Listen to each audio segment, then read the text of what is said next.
उपमुख्यमंत्री एकनाथ शिंदेंचं स्वागत करण्यात आलेलं आहे कोल्हापूरमध्ये सध्या ते भेट देण्यासाठी आलेले आहेत आणि 21 फुटी हार घालून एकनाथ शिंदे यांचं स्वागत करण्यात आलेलं आहे। उपमुख्यमंत्री कोल्हापुरात दाखल झालेले आहेत आणि जेसीबीतून एकनाथ शिंदे यांच्यावर पुष्पवर्षाव करण्यात आला आहे।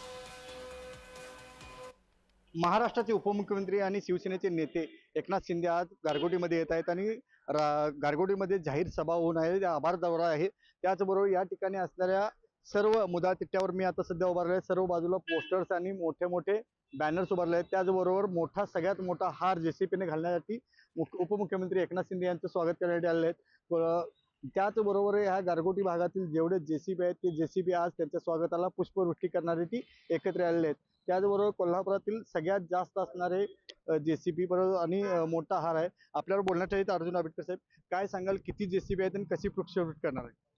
महाराष्ट्राचे माजी मुख्यमंत्री आणि सध्याचे उपमुख्यमंत्री शिवसेना नेते एकनाथभाई शिंदे हे या राधानगरी विधानसभा मतदारसंघामध्ये दुसऱ्यांदा येत आहेत। पहिल्या वेळी धामणी धरणाच्या गळभरणीला आले होते आणि विविध शासकीय इमारतींच्या उद्घाटनानंतर साहेबांचं या कोल्हापूर जिल्ह्यामध्ये शिवसेनेचे जवळपास 5 या ठिकाणी आमदार या ठिकाणी निवडून आले। महायुतीला त्यांच्या नेतृत्वाखाली घवघवीत यश मिळाले आणि त्यामुळे त्यांचा भव्य असा सत्कार या ठिकाणी या कोल्हापूर जिल्हा शिवसेनेच्या वतीनं होतोय।